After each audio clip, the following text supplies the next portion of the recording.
À Blois, le château féodal cède la place sous Louis XII à une demeure royale qui deviendra vite le château préféré des rois de France. En effet, pas moins de 7 rois et 10 reines de France en feront leur résidence, bien plus que Versailles. C'est à François Ier que l'on doit la construction de l'aile Renaissance, qui porte d'ailleurs son nom, flanqué de sa pièce maîtresse, le monumental escalier en vis. Un tour de force architectural jamais égalé. Manifeste de l'art du XVIe siècle, le château de Blois est aussi un haut lieu de l'histoire de France.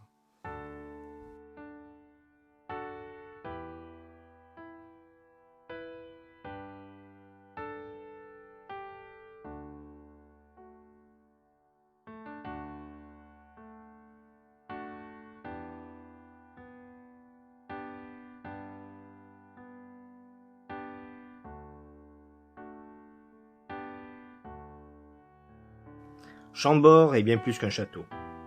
C'est un rêve.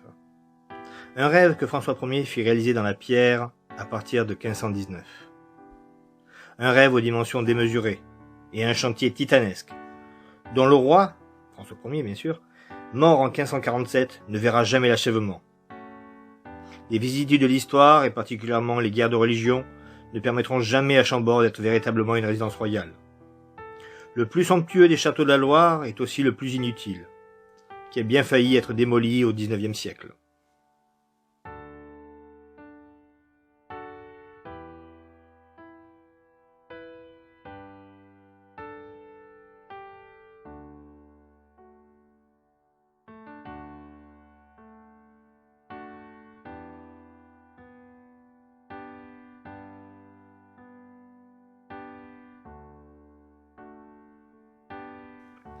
Le château de Cheverny a été bâti par le gouverneur de Blois, le comte Hureau de Cheverny, et devint pour un temps la propriété de Diane de Poitiers, avant qu'on ne s'avise que l'acte de vente était illégal. Le château revint donc à la famille Hureau, qui le modifiera en profondeur. Mais le propriétaire le plus célèbre de Cheverny reste le capitaine Haddock. En effet, Hergé s'est inspiré de Cheverny pour imaginer le château de Moulinsart.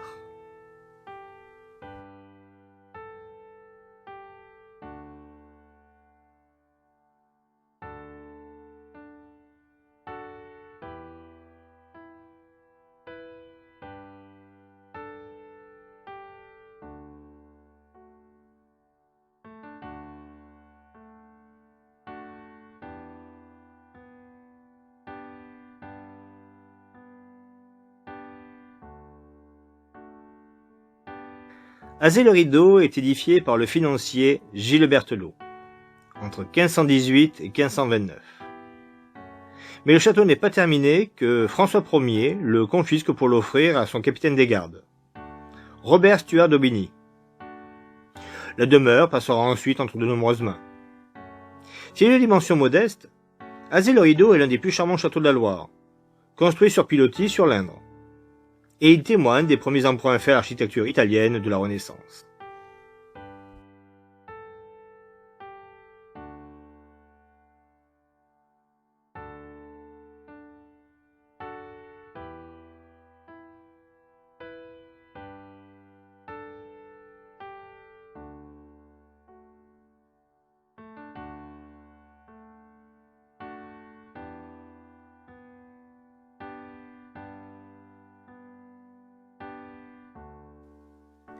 Le château d'Amboise a été très tôt rattaché à la couronne par Charles VII.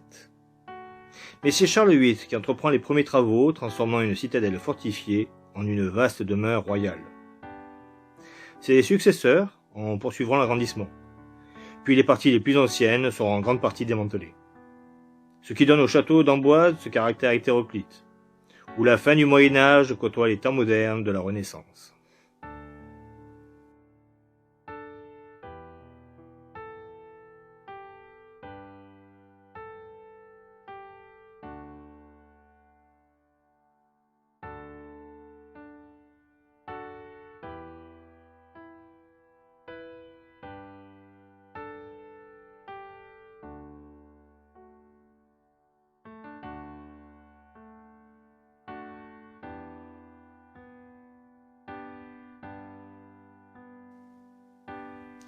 Le château de Chenonceau, qui jette les arcades de sa grande galerie au-dessus du Cher, est pour certains le plus charmant des châteaux de la Loire, ce qu'il doit à la présence de Diane de Poitiers, à qui Henri II l'a offert en 1547.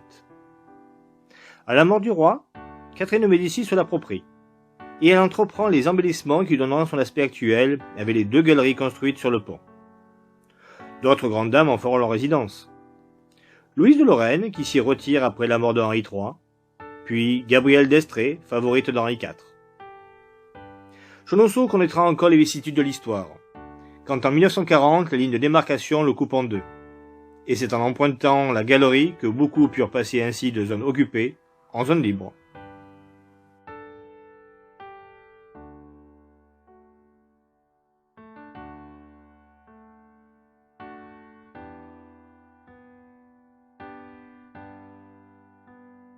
Le château de Valençay, dans l'Indre, est construit à partir de 1520. Mais les embellissements successifs commandés par la famille d'Estampes dureront jusqu'au milieu du XVIIe siècle, pour transformer un manoir féodal en un palais Renaissance, qui se donne encore des allures de château médiéval. Mais le plus illustre de ses propriétaires reste au XIXe siècle l'évêque d'Autun, le prince de Talleyrand.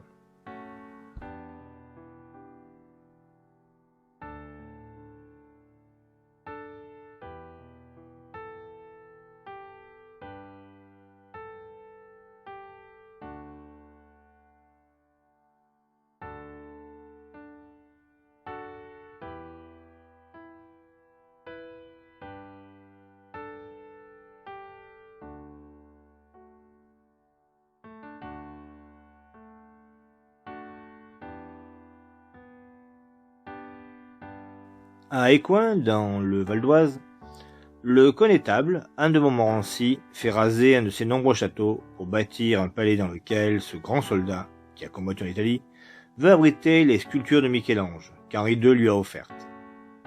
Les plus grands artistes de l'époque sont mis à contribution. L'architecte Jean Bulan, le sculpteur Jean Goujon, le céramiste Bernard Palissy. Le château d'Écouen accueille aujourd'hui le Musée national de la Renaissance.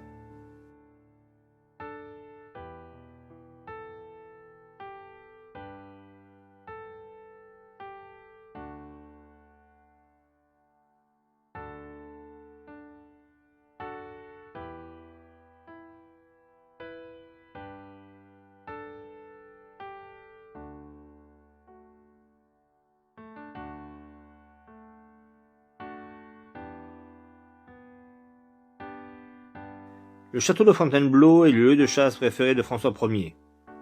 Il y fait bâtir un logis sur les ruines d'un château médiéval. Le spectaculaire palais, avec sa galerie décorée par le Rousseau, devient un musée avant l'heure, en abritant la Joconde, des Titiens envoyés de Venise, des œuvres de Raphaël offertes par Laurent le Magnifique et le pape Léon X. Proche de Paris, jamais Fontainebleau ne sera délaissé par les rois de France. En effet, tous y ont séjourné, jusqu'à Napoléon III.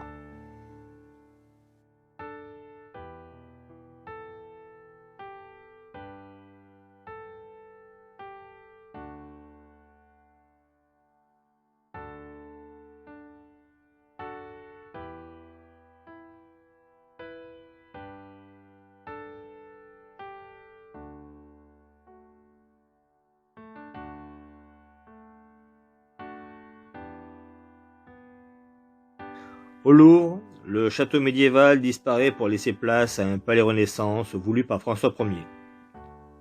Il est l'œuvre de l'architecte Pierre Lescot.